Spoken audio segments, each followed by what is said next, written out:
राम, जय साईं राम। आप सभी को आशा करती हूँ कि आप सभी बहुत अच्छे होंगे, खुश होंगे बाबा की कृपा से। चलिए बाबा के बारे में कुछ बातें सुनते हैं। मैं चाहती तो हूँ इंग्लिश में बोलूँ, इजी रहता है, पर फिर भी सबके लिए है ये वीडियो, तो मैं हिंदी में बता रही हूँ। थोड़ा सा भूल चूक हुई तो मुझे माफ़ कीजिएगा। ये ज़रूरी नहीं है कि हर टाइम हर वक्त हम शिरडी जाना पड़ेगा बाबा की दर्शन के लिए, बाबा से कनेक्शन बनाने के लिए। बाबा से कनेक्शन बनाने के लिए आप ये घर बैठे भी बाबा से जो प्यारा सा रिश्ता है वो जोड़ सकते हैं। अगर एक वक्त हर टाइम बाबा को याद करें, एटलीस्ट 15 से 20 मिनट तक, एंड फील करें कि वो शिरडी में हैं और बाबा की होली फीट को, बाबा की चरण को छू रहे हैं, साईं समर्थ के चरण को छू रहे हैं, एंड द्वारका माई में बैठ के बाबा की ऊपर मेडिटेट कर रहा है, बाबा का ध्यान लगा रहा है, या फिर चावड़ी में बैठ के बाबा को याद कर रहा है। और वो भजन भी कर सकता है बाबा के लिए घर में बैठ के। ये जो अगर आप करेंगे तो आप घर में बैठे बाबा के साथ जो है कनेक्शन बना पाएंगे। इंसान जो है हर वक्त वो अपने पूरे जीवन, अपने जो बॉडी हमको मिलता है, जो शरीर हमको मिलता है, उसके लिए हर पूरा जीवन कुछ ना कुछ करते रहते हैं। बट उन लोग क्या करते हैं, प्रैक्टिस नहीं करते हैं, स्पिरिचुअल प्रैक्टिस नहीं करते हैं कि हम स्पिरिचुअल प्रैक्टिस कैसे करें, हम कैसे मेडिटेट करें।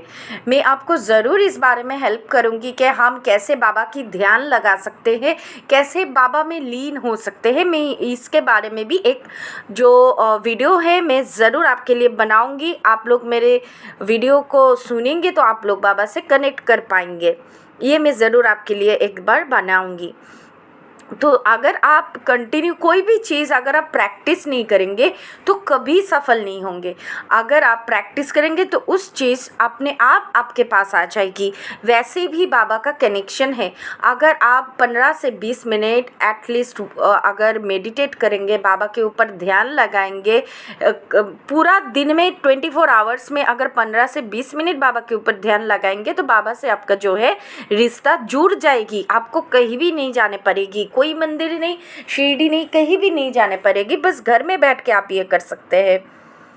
कुछ कुछ वक्त ऐसे है, लेकिन जो शिरडी में कभी भी जाते हैं, मतलब एवरी नाउ एंड देन वो जाते हैं, पर वो जो है शिरडी जाके भी बाबा से जो रिश्ता है, बाबा से जो कनेक्शन है वो बना नहीं पाते हैं, क्योंकि वहाँ जाके भी उनका जो अटेंशन है वो चारों तरफ जो भी चीज़ ज़रूरी नहीं है उसके तरफ डिवाइड हो जाता है अटेंशन। इसके लिए वो बाबा से जो है कनेक्शन नहीं कर पाते शिरडी जाने के बाद भी। अगर एक वक्त में शिरडी जाने के बाद भी अगर कोई चेंजेस ना आए, वो जो मटेरियल थिंग्स है, जो अनवांटेड थिंग्स है, उसमें अगर मन लगा रहे तो कैसे, मतलब तो शिरडी जाने से कोई फ़ायदा है नहीं, है ना। हम शिरडी क्यों जाते हैं? बाबा के लिए जाते हैं। ये हमेशा याद रखना पड़ेगा कि हम शिरडी जाते हैं बाबा के लिए जाते हैं, क्योंकि ताकि हम बाबा से जो है प्यारा सा रिश्ता बना पाए। क्योंकि बाबा वहाँ पे इतने दिनों तक थे, उस मिट्टी पे बाबा की जो है चरण की स्पर्श है, तो वहाँ पे जाके हम परब्रह्म को पा सकते हैं, है ना। तो इसीलिए शिरडी जाके कनेक्शन आप बना सकते हैं। आप दूसरे चीज़ों में ध्यान ना देके अगर शिरडी में जाके बाबा को खोजोगे तो बाबा को ज़रूर और ज़रूर पाओगे।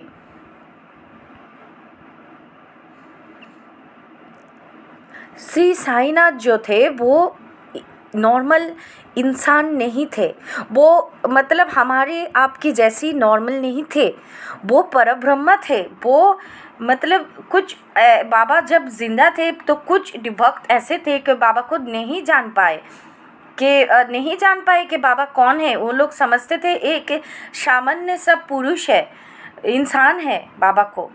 बट जब बाबा कह देते थे कि उनके मन में उस वक्त क्या चल रहा है, जब बाबा ये उनको बता देते थे तब वो लोग सरप्राइज हो जाते थे कि कैसे पता चल गया उनको। तो श्रद्धा एंड सबूरी बहुत ही ज़्यादा जो है इम्पोर्टेंट रोल प्ले करते हैं इसमें। हाँ, एक इंसान की जो टेम्परमेंट है उसमें बहुत ही ज़्यादा हार्ड वर्क करना पड़ेगा, तभी जाके ये चेंज जो है इंसान के अंदर आएगी एंड बाबा के बारे में जो धारणा है वो चेंज होने लगेगी।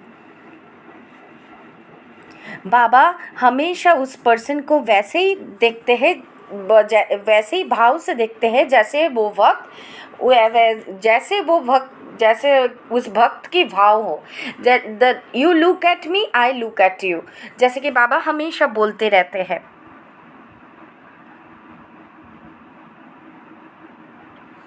तो ये जो बाबा के लिए जो भक्ति है वो हम कैसे उसको बढ़ाएं, कैसे हम बाबा से कनेक्ट कर पाए, तो इसके लिए बाबा के लिए जो है अपने दिल में बहुत ज़्यादा प्यार करना पड़ेगा।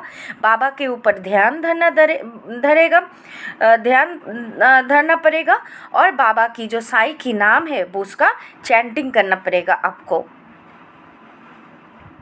अगर आप ये करते हैं तो स्पिरिचुअल जो प्रोग्रेस है वो आपको मतलब होएगा ही होएगा, मतलब वो चेंजेस आपके अंदर आएगा ही आएगा। और आप जो है आपके बिहेवियर में, आपके चरित्र में भी बहुत ज़्यादा बदल आ जाएगी। जैसे कि माधवराव देशपांडे जी के साथ हुई थी। जैसे कि उनको ये विश्वास थी कि श्री साईनाथ जो है वो ह्यूमन नहीं है, वो इंसान नहीं है, वो परब्रह्मा है। जब मैं इस बारे में एक छोटी सी स्टोरी है माधवराव देशपांडे जी की। देखिए, जब बाबा मस्जिद में द्वारका माई में नहीं थे थोड़ी देर के लिए, तो माधवराव एक बार बाबा की जो दक्षिणा में जो जमा होती थी पैसे, उनमें से एक बार माधवराव देशपांडे जो है 250 रुपये चुराए थे, 250 रुपये चोरी करके लेके गए थे। थोड़ी दिन बाद क्या हुआ, माधवराव देशपांडे जी की घर से जो है वही 250 रुपये चोरी हो गई। तो माधवराव दौड़ के मस्जिद में गए और बाबा को बताया कि मेरे 250 रुपये चोरी हो गए। और ये सुन के बाबा जो है बहुत हंसे थे, इतने हंसे थे कि क्या ही बताओ, बाबा बहुत हंस पड़े थे ये स्टोरी को जो है सुन के। तो जब वो हंस रहे थे तो तभी मतलब क्षमा जो है, जो माधवराव देशपांडे जी थे, वो बहुत डर गए, मतलब बाबा क्यों हंस रहे हैं। तब उसे मतलब ये याद आया कि उन्होंने जो है वही अमाउंट जो है बाबा की दक्षिणा से जो है चोरी की थी, वही जो है वो उनके घर से भी चोरी हो गई। तो ये जो इंसिडेंट हुआ था, इसमें माधवराव देशपांडे जी की जो भक्ति थी बाबा की तरफ, वो और भी ज़्यादा बढ़ गई थी। ये मतलब जब उनको समझ में आया कि बाबा को पता चल गया है, तो तब उनको समझ में आया कि बाबा अगर मस्जिद में नहीं भी रहेंगे तो बाबा को सब कुछ पता होता है। तो ऐसे करके माधवराव देशपांडे जी के साथ ये स्टोरी हुआ था, मतलब ऐसा हुआ था उनके साथ, तब जाके उनकी भक्ति जो है बाबा की तरफ और भी बढ़ गया था। एक इंसान एक बार पैगंबर मोहम्मद जी जो थे उनके पास गए थे, जाके वो बोल रहे हैं कि उन्होंने एक गलती की है। उस गलती में उन्होंने जो गलती किए थे वो क्या था कि उन्होंने अपने एक दोस्त के साथ जो है बहुत लड़ाई हुई थी और बहुत जो हर्ष वर्ड्स थे, बहुत ही मतलब गंदा वो बोले थे गुस्से में उसके फ्रेंड को। तो अभी उनको बहुत बुरा लग रहा है कि उन्होंने अपने फ्रेंड के साथ जो है लड़ाई की और अच्छा बहुत गंदा गंदा बोला अपने फ्रेंड को, तो बहुत उनको जो है रिग्रेट हो रहा था। तब पैगंबर मोहम्मद जी तो थे, वो उस इंसान को बोला कि आप एक काम कीजिएगा, कल मुझे जो है 40 आप जो है पालक जो है मोर की 40 जो है पालक जो फेदर होते हैं वो लेके आइएगा मेरे पास। तो वो इंसान जो है वैसा ही किया जैसे पैगंबर जी ने उनसे कहा था। देन तो उन्होंने पैगंबर जी ने क्या कहा फिर इंसान से, जब वो लेके आए वो पालक जो फेदर्स है वो लेके आए पैगंबर जी के पास, तो पैगंबर जी है उनको आदेश दिया कि आप 40 घरों के सामने जाके रात को, ये 40 डिफरेंट घर के सामने जाके रात को आप ये फेदर्स 40 फेदर्स जो है आप डिफरेंट 40 घरों के सामने जाके रख देना रात को। तो वो इंसान ने वही किया जैसे कि पैगंबर जी ने उनको कहा था। तो दूसरे दिन जब वो कलेक्ट करने लगा वो फेदर्स 40 डिफरेंट घरों के सामने जाके जब कलेक्ट करने लगा, तो तभी उनको बस 40 तो नहीं मिला, बस कुछ ही पालक जो है उनको मिला। फेदर्स जो है उनको 40 घरों के सामने से कुछ ही घरों के सामने से जो फेदर्स है वो मिला उनको, क्योंकि कुछ हवा ने उड़ा के ले गया था, कुछ इधर उधर गुम हो गया था, तो और कुछ दूसरे किसी वजह से खो गया था। तो उन्होंने जितना भी मिला उनको वो सब कलेक्ट करके वो पैगंबर जी के पास आके पूरा इंसिडेंट जो है बताया। तो पैगंबर जी तब उनको बोलते हैं कि एक बार इंसान जो मतलब बोल देते हैं या फिर कर लेते हैं वो वापस से वो मतलब can not be taken back. मतलब एक बार अगर कुछ बात जो है मुंह से निकल गया या फिर कोई काम हमने कर दिया है, उसके बाद हम उसके लिए कुछ नहीं कर सकते क्योंकि वो हो गया है। आप जो सिर्फ ये करनी है कि आप एपोलोजाइज करनी है, क्योंकि अभी आपको जाके उनसे मतलब क्षमा मांगनी है। क्षमा में जो पावर होती है, मतलब इसमें कोई छोटा नहीं होता है, कोई हार्म नहीं होता है। क्षमा करने से इंसान को ये बहुत बड़ी एक ऊर्जा क्रिएट होती है। तो ये जो इंसान है वो वही किए जैसे कि पैगंबर जी ने उनको बताया था, तो सब कुछ उसके बाद नॉर्मल हो गया। ये स्टोरी बताने के पीछे जो रीज़न है कि इंसान ऐसा बहुत कुछ करते हैं ज़िंदगी में अपने पर्सनल ग्रजेस के वजह से, उनके दिल में जो है सालों साल कुछ फाइट्स, मतलब बहुत दिनों से किसी दोस्त के साथ फाइट हो गया, किसी रिलेटिव के साथ फाइट हो गया, मतलब कोई भी वजह हो, मतलब वो लोग क्या करते हैं एक दूसरे को कभी क्षमा नहीं करते हैं। तो ये जो है जन्म जन्म तक चलती रहती है ये रिवेंज। तो अगर एक छोटा सा बात के लिए अगर आप फाइट कर रहे हो, किसी से झगड़ रहे हो, तो क्षमा मांग लीजिए। क्योंकि अगर आपके शरीर में कहीं भी कुछ डिजीज़ हो, आप अगर वो जब छोटा रहे तब आप ट्रीटमेंट करेंगे या फिर आप वेट करेंगे कि ये और भी बुरा हो जाए उसके बाद हम ट्रीटमेंट करेंगे, ऐसा नहीं होता है ना। तो वैसे ही अगर फाइट को अगर आप कंटिन्यू करेंगे तो ये मतलब आपको ये जीवन जो है लेना पड़ेगा, एक मतलब आपको लेना ही पड़ेगा। आप कभी इस जन्म मरण की जो चक्र है इससे नहीं निकल पाएंगे। तो ये जो फाइटिंग है वगैरह है, झगड़ा है, मनमुटाव है, मैं बोलूँगी कि आप क्षमा कर दीजिए किसी इंसान को, क्षमा कर दीजिए, सॉल्व कर दीजिए इस चीज़ को ताकि ये आगे ना जाए। एक्चुअली द गुरु हमारा जो हमारी गुरु कौन है, साई है। तो गुरु एक्चुअली हमें बहुत कुछ इंडिकेट करता है टाइम टू टाइम, मतलब समय के हिसाब से बहुत कुछ इंडिकेट करता है कि हमें कैसे कैसे चलना चाहिए, कैसे कैसे आगे बढ़नी चाहिए। पर हम कभी समझते नहीं हैं, क्योंकि हम सुनते नहीं हैं। हम एकाग्र चित्त होके बाबा से कनेक्ट नहीं करते, इसलिए हमें पता ही नहीं चलता कि बाबा रास्ता दिखा रहे हैं। पर हमारी मन इतनी चंचल है कि हम एकाग्र चित्त होके जो बाबा की चित्त होके जो बाबा क्या कह रहे हैं ये सुनने की हमारे पास टाइम नहीं है। इसीलिए हमें लगता है कि बाबा हमारे नहीं सुनते, पर बाबा हमारी सुनती है और बाबा जो है रिप्लाई भी करते हैं, पर हम शांत होके बैठ के बाबा की बातें ही नहीं सुनते, इसीलिए हमें लगता है कि बाबा हेल्प नहीं करते हैं, है ना। तो एक बार ऐसा हुआ था कि एक स्पिरिचुअल गुरु थे ओमराम माइकल अभिनव। तो एक ओकेशन में उन्होंने ऐसा एक स्टोरी बताया है कि एक ओकेशन में वहाँ पे बहुत सारे एक ग्रुप में बहुत सारे इंसान थे, पर उस ग्रुप में एक लड़की थी जो बहुत सुरीली गा रही थी लॉर्ड जीसस को जो है खुश करने के लिए, बहुत अच्छा गा रही थी।